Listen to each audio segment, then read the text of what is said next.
नमस्कार। Hello friends, मैं doctor Kajal Mangukiya, gynaecologist, obstetrician and IVF specialist from Orchid hospital and IVF centre Vesu, सूरत।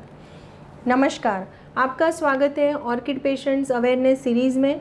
और आज मैं बात करने वाली हूँ, जैसे ही आप सबको पता है कि फेस्टिवल सीज़न आ गई है, वेकेशन, अभी दिवाली सीज़न आएगी और सबको छुट्टियों में अगर ट्रैवलिंग करना है, किधर घूमने के लिए जाना है, तो उनको पीरियड्स आगे पीछे करने की ज़रूरत पड़ती है। सो फ्रेंड्स, इस वीडियो में मैं periods, how to delay periods during the festival season, इसके बारे में विस्तारित रूप से चर्चा करने वाली हूँ। सो पहले मैं बात करती हूँ कि पीरियड्स डिले कौन से रीज़न से करना पड़ता है। जैसे कोई भी महिला है, उसके लाइफ में कभी ना कभी तो उनको पीरियड्स डिले करने की मेडिसिन की ज़रूरत पड़ती ही है। और जब भी वो मेडिसिन लेते हैं तभी भी उनके माइंड में बहुत सारे कन्फ्यूजन होते हैं कि मेडिसिन कब से चालू करनी चाहिए, ये मेडिसिन से कोई साइड इफ़ेक्ट्स तो नहीं होंगे, और कितने दिन पहले स्टार्ट करना चाहिए, और उसके बाद ब्लीडिंग कितने दिन के बाद आएंगे। सो यही सारे जो कन्फ्यूजन है वह इस वीडियो में मैं सॉल्व करने वाली हूँ। सो फ्रेंड्स, पहले मैं बताने वाली हूँ कि नॉर्मल मेंस्ट्रुअल साइकिल क्या होती है। जैसे आप देख सकते हैं यहाँ पे कि यह बच्चादानी है, दोनों बाजू के फेलोपियन ट्यूब्स है और ये दोनों बाजू के ओवरीज है। ऑन एन एवरेज अगर किसी महिला का पीरियड 28 डेज़ का है तो उनको 14th डे पे यहाँ से ओव्यूलेशन होता है, यानी कि अंडा फुट के नली में जाता है।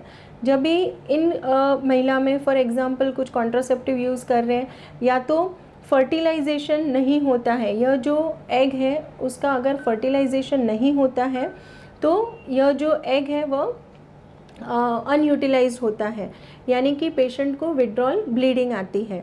सो नॉर्मली हम लोग बोलते हैं कि जो पीरियड्स है, मेंस्ट्रुअल साइकिल जो है, यानी कि मेंस्ट्रुअल ब्लड जो है, उसको बोलते हैं कि it is a crying of a uterus when there is a unfertilized egg, यानी कि यूट्रस का रोना, दैट इज़ द ब्लीडिंग, जब भी अंडा जो है वो फर्टिलाइज नहीं होता है।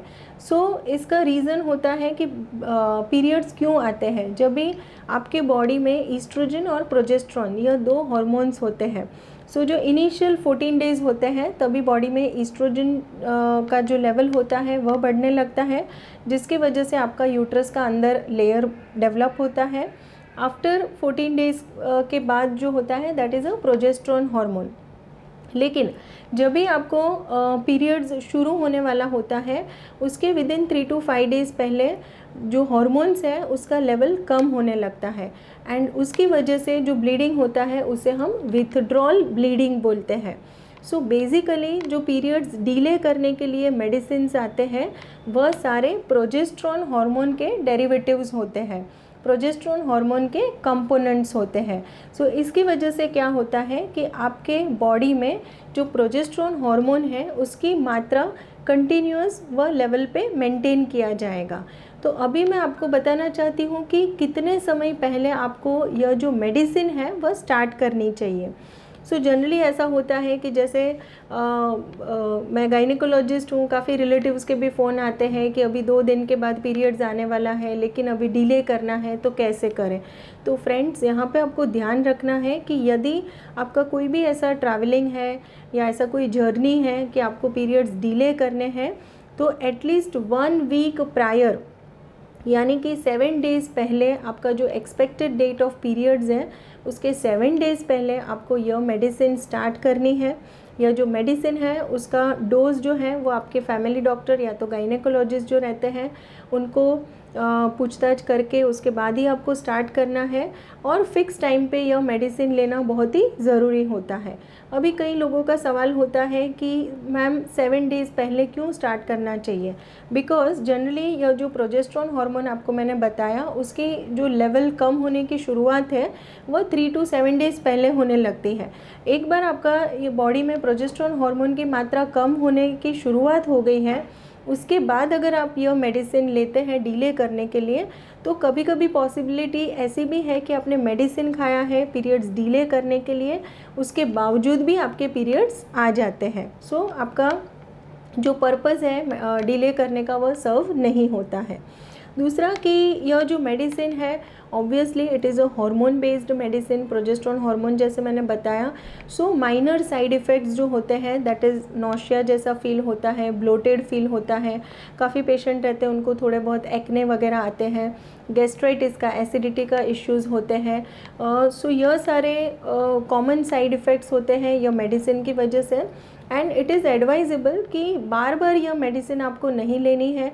शायद आपको समझो कि साल में एक आधी बार ऐसा कुछ हुआ कि आपको पीरियड्स डिले करने हैं, most of the time travelling वगैरह है या तो किसी का हनीमून वगैरह है, तो वही समय पे इसकी ज़रूरत ज़्यादा पड़ती है। सो आप यह समय पे इस्तेमाल कर सकते हैं, लेकिन उसको रूटीन में आपको यूज़ नहीं करना है कि जैसे अभी जो अगस्त, सितंबर, अक्टूबर यानी कि फेस्टिवल है, नवरात्रि है, गणपति है, फिर दिवाली है। So not on a frequent basis आपको यह मेडिसिन नहीं यूज़ करनी चाहिए, क्योंकि over a long period of time इसके मेजर साइड इफ़ेक्ट्स भी हो सकते हैं।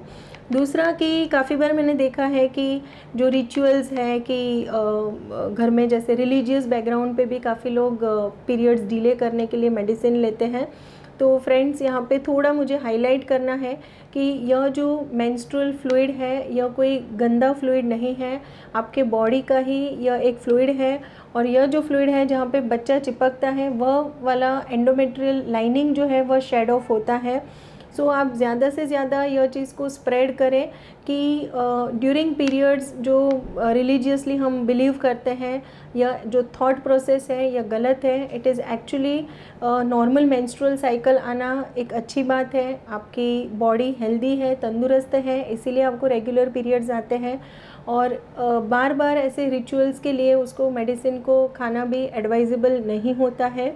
सो इसका जो इस्तेमाल है वो आपको जुडिशियली करना है, बार बार फ्रीक्वेंटली उसको इस्तेमाल ना कीजिए। और इसके रिलेटेड और कोई आपको क्वेश्चंस है तो आप ज़रूर से कमेंट बॉक्स में लिख सकते हैं। And please follow my page on Instagram that is doctor Kajal _Mangukiya and Orchid IVF Surat. So यह दोनों इंस्टाग्राम पेज हैं जिसको आप फॉलो कर सकते हैं, और ऐसे ही नए नए अवेयरनेस टॉपिक्स और उसकी डिटेल्स हम आपको देते रहेंगे। Thank you friends once again.